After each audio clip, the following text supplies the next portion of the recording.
Menunggu labu di langit Kesultanan Demak belum juga usai. Perang dingin antara Jipang dengan Pajang dan Jepara terus saja berlangsung. Mereka sama-sama menahan diri untuk tidak saling menggempur satu sama lain.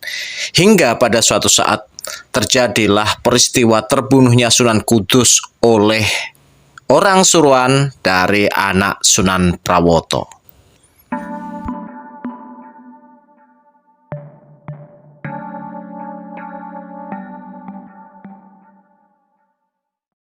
Halo, assalamualaikum warahmatullahi wabarakatuh, sahabat sejarah dan misteri. Di episode sebelumnya dikisahkan bahwa Arya Penangsang berhasil menggulingkan Sunan Prawoto, berikut juga dengan terbunuhnya Pangeran Hadirin. Ya, Pangeran Hadirin juga ikut terbunuh ketika berusaha mempertanyakan sikap dari Sunan Kudus atas perbuatan penguasa Jipang ini, kawan-kawan. Memang dengan terbunuhnya Pangeran Hadirin ini sangat disayangkan oleh Sunan Kudus. Kemudian Sunan Kudus pun menegur Arya Penangsang.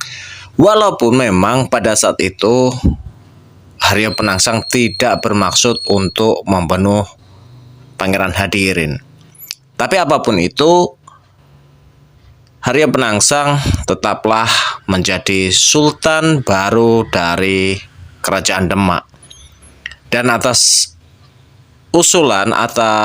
nasihat dari Sunan Kudus, Arya Penangsang pun melakukan lobi politik terhadap kerajaan-kerajaan atau kadipaten-kadipaten yang pada era kemarin melakukan sumpah setia kepada Kesultanan Demak. Ya, Arya Penangsang mengirimkan banyak utusan, mulai dari mengutus orang-orangnya untuk ke Jayakarta, untuk ke Banten, ke Cirebon, dan juga ke Giri Kedaton serta Ambel Denta. Dan pada intinya mereka pun sepakat untuk melegitimasi Arya Penangsang sebagai Sultan Demak kelima, kawan-kawan. Melihat aroma politik yang kental dengan dendam, Sunan Kudus bersedih. Dia melihat bayang-bayang keruntuhan Kesultanan Demak yang dulu dia bangun bersama ayahnya dan para wali-wali lainnya terancam dalam kehancuran. Di usianya yang sudah senja, Sunan Kudus tidak ingin melihat keruntuhan dan kehancuran Kesultanan Demak itu dengan mata kepalanya sendiri. Lalu dipanggillah Arya Penangsang untuk menghadap dan diberikan saran. Sunan Kudus memberikan pesan kepada Arya Penangsang untuk memindahkan ibu kota Kesultanan Demak dari Bintoro menuju ke Jipang. Lalu dia juga memerintahkan Arya Penangsang untuk membendung Bengawan Solo sehingga aliran air yang meluap dari Bengawan Solo itu mengairi parit-parit yang ada di telatah Jipang. Disitulah bernama Bengawan Sore. Arya Penangsang pun taat kepada sang guru.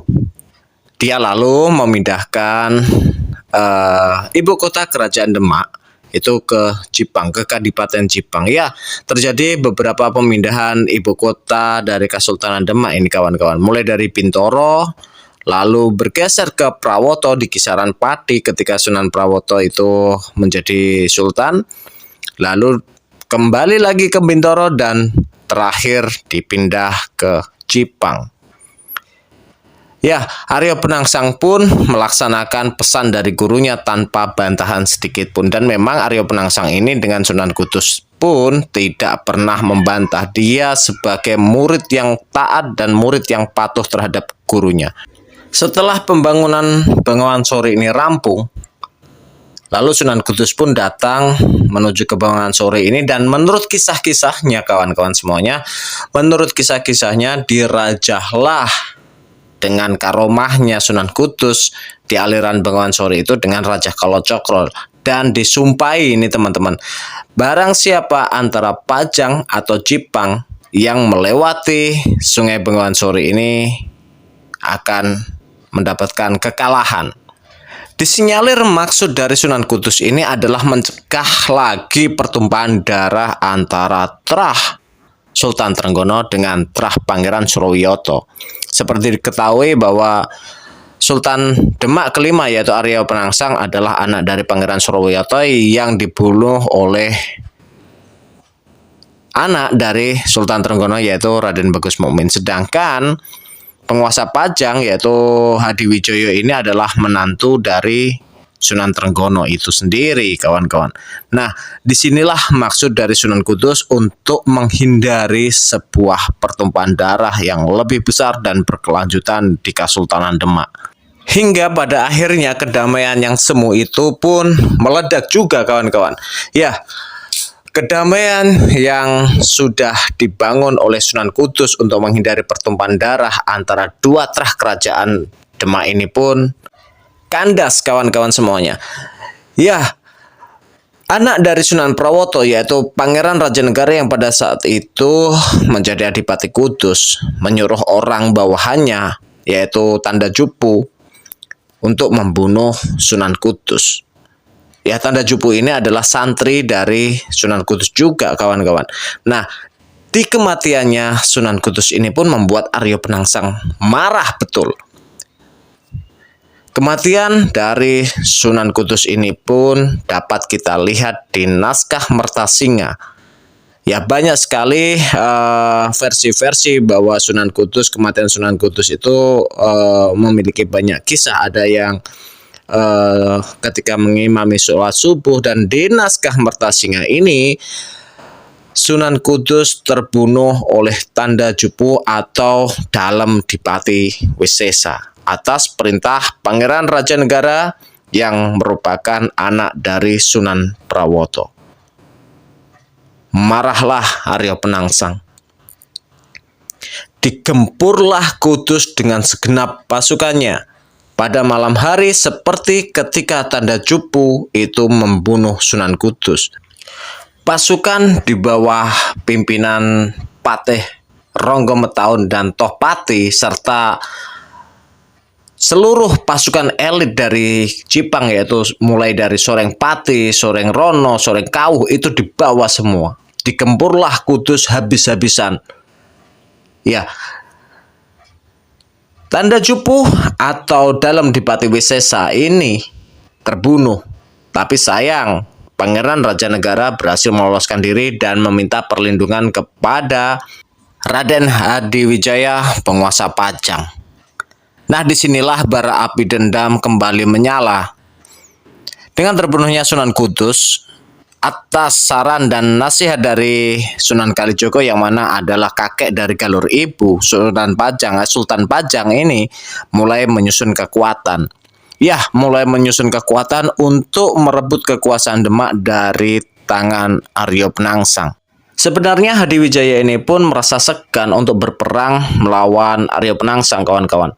Ya, selain dia merasa kekuatan dari Jipang itu sangat besar, dia pun merasa kalah kesaktiannya juga. Di samping itu pun, dia merasa tidak berhak untuk menjadi penerus Kesultanan Demak karena dia hanya mantu dari Sultan Demak. Inilah yang membuat selama ini Hadiwijaya merasa ragu dan bimbang ketika dia terus-terusan ditekan untuk menggempur Arya Penangsang. Tapi atas saran dan desakan dari Kalijogo, Sunan Kalijogo, hingga akhirnya melalui Ki Jurumertani, disusunlah siasat dan strategi bagaimana agar Hadiwijaya tidak berperang secara langsung dengan sang Sultan Demak kelima ini.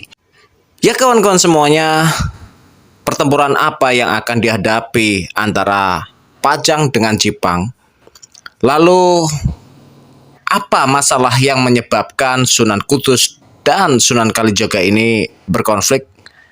Dan kemudian misteri apa yang menyebabkan sekarang ini makam Arya Penangsang itu dipercaya ada di 4 tempat yang berbeda? Semuanya akan kita kupas di episode berikutnya, insya Allah ya. Nah, teman-teman semuanya, untuk mengikuti serial ini, jangan lupa kalian untuk subscribe, like, dan komen ketika kalian mempunyai informasi yang bermanfaat tentang sejarah Jipang. dan juga nyalakan notifikasinya. Sekian di episode kali ini.